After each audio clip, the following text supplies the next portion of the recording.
Hi there, I'm Austin Andrus of IngeniousDesigns.com, and I'm excited to share with you our very first ever series of instructional videos. What we're going to be building is this gorgeous airbending staff inspired by the animated series Avatar: The Last Airbender. This has been one of my all-time favorite projects. It really busted my brain at first as I had to solve the problem of how to fit a 6-foot wingspan inside a staff that would also fit comfortably in the palm of your hand. I was also committed to this looking not just cartoony, but really ornate and beautiful. For that reason, it's required a lot of different skills. There's a little bit of woodworking involved, there's some metalworking, there's silk painting, there's gold leafing. That makes this a very creatively fun and challenging project. But if you've got the time and you feel ready to take on a really rewarding but challenging project, then follow along with me as we create this airbending staff one more time. As I start this project, my first task is to build the main shaft of the glider. I've chosen to make it 1.25 inches in diameter, which fits snugly into my hand, just like Aang's glider does into his. When I finish the project, it will look as though I've cleverly carved the middle out of a single rod of oak, so that I can put the wings in there. But, of course, it's not actually made out of a single piece of wood. As you can see here, there's contributions from several rods. One of them I cut long strips off of. They're 6.5 feet long, the total length of the entire glider. I also have several shorter dowels, which I shaved the sides off of to match. When you put them together, it looks like one piece of wood where they're united, and it leaves a 3/4 inch gap for my wings. Now, making those precision cuts right down the length of round material like this can actually be quite challenging. I've tried several different techniques, and I think that the easiest for you to do at home will be to simply glue your dowels right onto another piece of wood. Okay? This leaves a flat surface that you can snug right against the guide rail on your table saw, and then you don't have to worry about this dowel rolling out from you and completely ruining the cut. Let's go to the shop and see how it works. The reason that this project requires multiple rods is that most table saw blades are around 1/8 inch thick, which simply chews up too much wood. The first rod is cut twice, with the blade positioned so that 1/4 inch strips are taken off the outside, and the shorter dowels are cut with the blade set so that the inner 3/4 inches are preserved.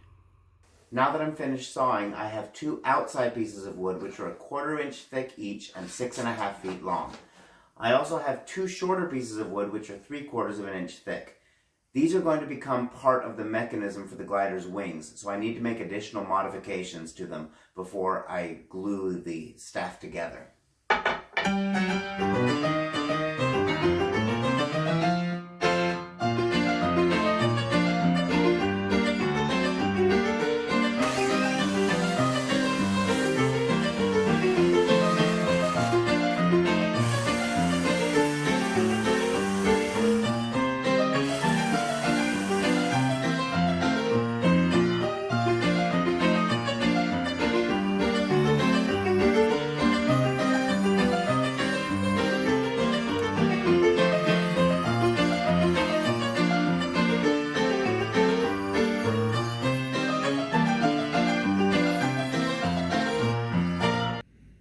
After modifying the center cut of the staff, we'll end up with 3 pieces.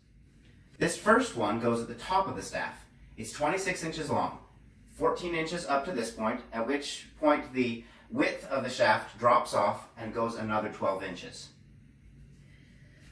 About 1/4 inch past that 14 inch drop off point, there is a groove which travels perpendicularly across the shaft. There are also grooves on either side, which are 1/4 inch in width and 1/8 to 1/4 inch deep. At the end, there is 1/8 inch in diameter hole, which runs right down the middle of the shaft. The middle piece looks pretty similar. It's 18 inches long, 14 inches from here to the drop-off, with another 4 inches of small diameter shaft. There's also a hole at this end which goes right down the shaft. So it's still 1/8 of an inch in diameter. We also have the same grooves on either side, but they don't go all the way to the end because instead we have a hole going right through the middle of the shaft. This is 1 inch in diameter, and the center of the hole is 1 1/4 inches from this end. There's a second hole, 1/8 of an inch wide, which punches right through this end into this chamber. Finally, there's a little 2-inch piece here. It has the same hole going to communicate with this chamber, which is also has its center 1 1/4 inch from this end, and it's 1 inch in diameter.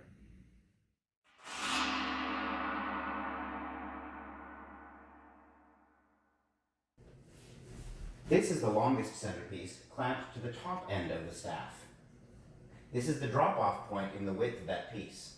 From that point, we measure about 36.5 inches to here, where the second piece begins. This top piece now is covering up the hole on either side. We need to put a hole in this top piece so that we can see that 1-inch cavity going all the way through. The same is true on the other side of the staff. We have a drop off at this point, and I'm going to measure about 12 1/4 inches down to here. Then find the hole and punch it through either thin 1/4 inch slat on either side. The staff is glued together in stages, starting with the pieces at the top. Go ahead and go crazy with the clamps, because you want these joints as tight as possible. Next, the centerpiece receives the same treatment.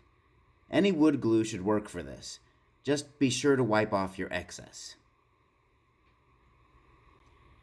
Connecting the upper and middle sections is more complicated. A spherical wooden end cap with an 1/8 inch hole is inserted into the cavity in the center part of the staff. A 36-inch steel rod is then passed through the hole in the center of the shaft and glued into the sphere. The other end of the rod goes in the hole at the top of the shaft. Then, the outer slats of the top section are glued and clamped to the middle section, taking great care that the pieces are aligned so the staff will be perfectly straight. The same thing is done to connect the 2-inch piece at the bottom of the shaft. I prefer Gorilla Glue for this because it expands, helping the steel rod adhere to the sphere better, but don't use too much, or else some glue might come out of the hole and gum up the works. We need the sphere and rod to be able to rotate freely. And now you finally have something that's starting to look like an airbending staff, complete with a mechanism where if you turn this ball, then the shaft also turns, which will later allow us to neatly roll up the wings of the glider inside the staff.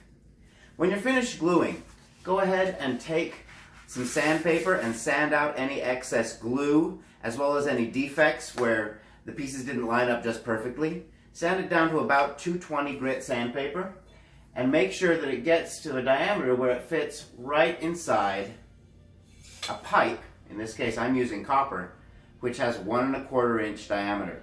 We're actually going to be using this pipe later on to reinforce weak points in the staff, like this one, where we've drilled a hole straight through it. So we want to make sure that it fits, or else we'll never be able to get that reinforcement on. But making that is better left for another video. Thanks for watching.